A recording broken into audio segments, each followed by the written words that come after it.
I was shocked as I was doing research, sorting that only 1.7% of female owned companies make it past $1 million.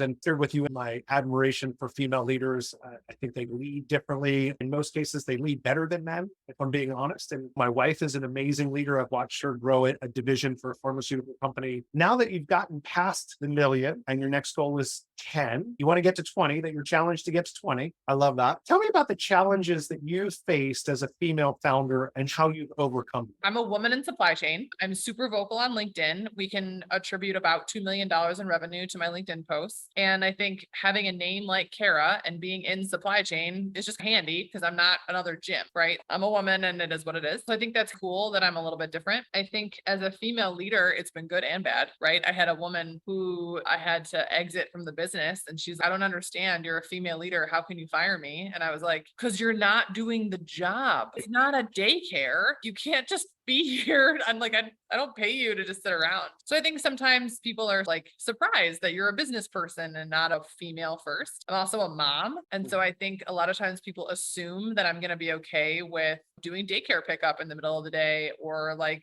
my kid's sick, so I'm going to take the day off, but not take PTO, or I'm going to have a kid on my lap in the middle of a client call. And I'm like, no, none of those things are okay. Like I'm a business person first. I think that's the double standard sometimes a little bit about like people assuming that you're going to be like nice or gentle, or you're going to be something different than a CEO first and a woman second.